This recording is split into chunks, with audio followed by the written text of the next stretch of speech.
Hey everyone, welcome back to the Insight Desk. Let's break down what's happening in tech, finance, and the future. Welcome to the deep dive. Today we're taking a look at a relationship that's really kind of quietly reshaping the global economy. And it even impacts your daily life. It's the evolving trade partnership between the United States and India. Based on the sources you've provided, we're going to pull out the essential insights. We'll be asking, why is this partnership so critical? What specific trade deals are actually on the table?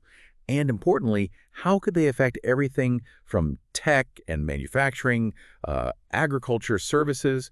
How could it impact you? It's a great topic. And this partnership, it really is more than just trade numbers. The strategic alignment here is fascinating. But while there's definitely goodwill, a lot of it, the material we looked at, it points to some very clear sticking points, things that make this relationship, well, uniquely complex. And that's what we're going to try and navigate today.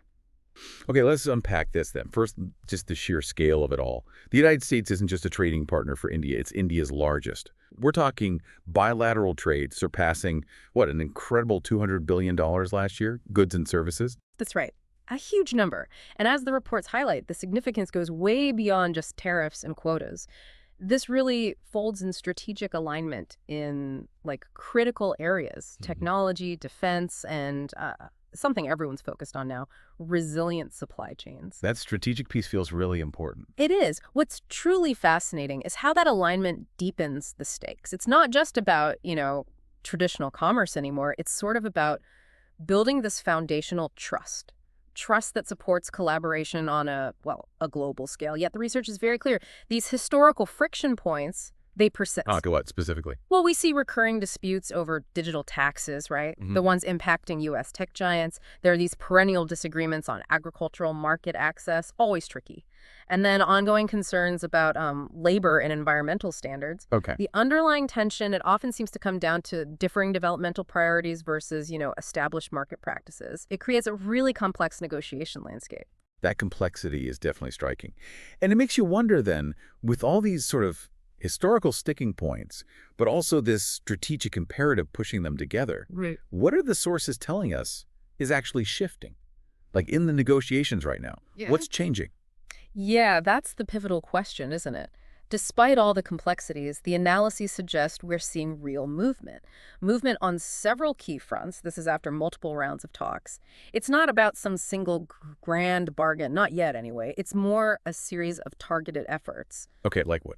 Well, for instance, the discussion around tariff reductions, that's a major piece of the puzzle, especially concerning industrial goods, things like machinery, electronics.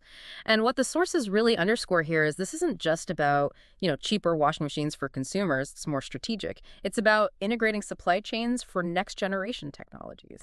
Think specialized components for AI or renewable energy parts, areas where India is, frankly, uniquely positioned to become a key manufacturing partner. This could fundamentally shift global dependencies, moving away from other regions, perhaps. That's a really powerful insight. So moving beyond tariffs, there's also a big focus on technology and data. Our sources reveal negotiators are exploring frameworks, things like cross-border data flows, cybersecurity cooperation, and looking to reduce restrictions on cloud services. Yeah. What's the real leverage point here for both sides? Why is this so important? Oh, the leverage is immense. I mean, think about it. In today's digital-first world, how data moves and how it's secured, that literally dictates the flow of business. It's fundamental. So establishing clear, mutually beneficial rules here is absolutely crucial. For whom mainly? Big tech. Well, for large tech companies, sure, it's about having consistent operating environments and access, of course, to India's vast growing digital market, but also for smaller digital native startups. For them, it's about reducing that regulatory maze, Right. the red tape that can otherwise just stifle cross-border innovation. The fragmentation we have now, it creates significant uncertainty. Addressing that, it could unlock huge potential. Okay, that makes sense. Then we shift to pharmaceuticals and healthcare. India, as you know, is a major global supplier of generic medicines. Yeah. Huge. And the U.S. is pushing to streamline regulatory approvals, make things faster. But then there's always the intellectual property protection angle. How are the sources framing that balance? It seems like a constant tug of war. Precisely. It is a tug of war. That balance is the core challenge here. The analyses highlight that, yes, the U.S. seeks stronger IP enforcement. That's to incentivize innovation, protect its pharmaceutical giants. Makes sense. But India, understandably, prioritizes access to affordable generic medicines for its huge population, and also for global markets it supplies. So the negotiation isn't just about dry legal frameworks, it's really about finding common ground on what global health security truly means, especially after, lessons from recent global crises really underscore the importance of diverse manufacturing bases. That's a really good point. Okay, another area, renewable energy and climate. These feature prominently too. Green tech, clean energy financing likely to be a big part of the discussions, especially given India's frankly ambitious climate targets. From what you've gathered, how does this area become a real win-win rather than just, a nice-to-have talking point? Yeah, this renewable energy focus, it seems genuinely synergistic. It's not just talk. The material details how U.S. investment and technology transfer, they aren't just about helping India meet its climate targets, although that's important. They're also about unlocking new markets for American green technology companies. And at the same time, diversifying critical supply chains for components essential to the global energy transition. Think solar panels, battery storage. So it really is about aligning environmental goals with strategic economic interests, a potential win-win, as you say. Okay, and finally, the really tough one, agriculture market access. This one remains a really contentious area, doesn't it? The U.S. wants more access, especially for things like dairy and poultry. Meanwhile, India is determined to safeguard its own farmers. I can see why this is such a sticking point. Farmers are a powerful lobby everywhere. But do the sources offer any, glimmer of hope here? Or is this just kind of perpetual deadlock? Or maybe leverage? That's a sharp observation. Agriculture, it's often the last and most difficult piece of the puzzle in, well, almost any trade negotiation, because it directly impacts livelihoods, food security, and, yeah, very powerful domestic lobbies in both countries. The sources seem to indicate that while it's a persistent challenge, it's maybe less a perpetual deadlock and more a point of leverage for the broader negotiations. Ah, so used as a bargaining chip, perhaps? Possibly.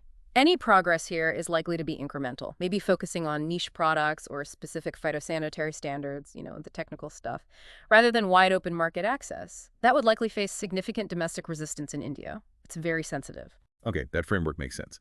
So let's shift gears slightly. If you're listening, maybe you're a business leader, an entrepreneur, or an investor here, are 3 trends from the material we've covered that could directly impact you. First one, supply chain diversification. We touched on this. U.S. companies are actively pursuing these China plus one strategies, basically looking for another major manufacturing hub besides China for resilience.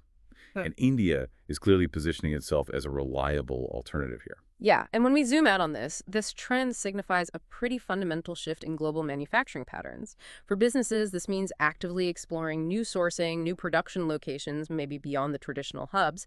And it isn't just about risk mitigation, though that's part of it. It's also about potentially gaining increased resilience, leveraging India's growing industrial base, and maybe even accessing new consumer markets within India itself, using it as a base. Interesting. Second trend, digital trade frameworks. Upcoming rules around things like digital services taxes, e-commerce regulation. These are going to impact everyone from the big tech giants down to small startups. How should businesses be thinking about navigating these changes? What should they be watching? Well, it really prompts you to consider how these rules will affect your digital strategy, right? Clearer frameworks, as the sources suggest, could reduce uncertainty.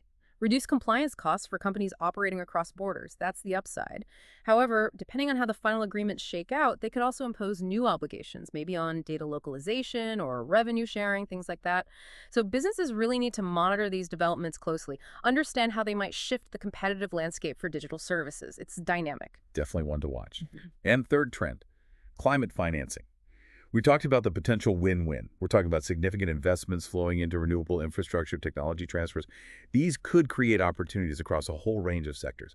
What's the potential scale of this opportunity for businesses, do you think? Look, this isn't just about environmental policy. It's about a massive economic shift underway, a transition. The investments pouring into green energy and sustainable infrastructure, they will create entirely new markets, whole ecosystems. So for businesses, this means potential for new projects in, well, everything from solar and wind farms to smart grids, energy storage solutions, Also sustainable manufacturing processes, and all the associated consulting and engineering services around that. It's really a foundational shift, creating long-term opportunities. Okay, lots of potential there. Now, we should also acknowledge it won't all be smooth sailing. Can't be. The research highlights several challenges, several risks. For one, elections. Elections in both countries can often delay things or even derail progress entirely. Absolutely. Political cycles matter. And political considerations like, protecting domestic industries, those will definitely continue to weigh heavily on negotiators. And despite this strong strategic alignment we keep talking about, the differing regulatory landscapes, they just add layers of complexity to these negotiations. It's not easy. No, it's not. And these challenges, they aren't just minor bumps in the road. They're sort of structural realities you have to deal with. Navigating elections means anticipating potential policy shifts, maybe changes in priority. Protecting domestic industries requires that delicate balancing act between global trade ambitions and local politics. And those regulatory differences mean that even terms agreed upon on paper can be implemented very differently on the ground. Hurdles can pop up. It really underscores why patience and focusing on incremental progress are so vital in a bilateral relationship of this magnitude. Okay, so bearing all that in mind, the potential and the challenges, what should we realistically expect in the near term? What's coming up?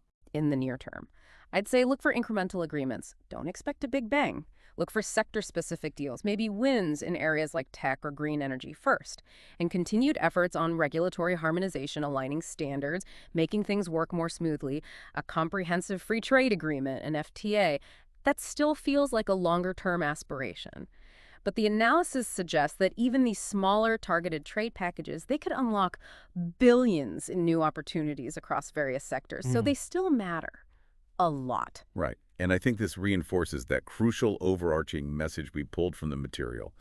This partnership, it really is about more than just trade figures. It's fundamentally about shaping the economic architecture of the 21st century. Well, thank you so much for joining us on this deep dive today. We really hope you found immense value in unpacking these sources with us.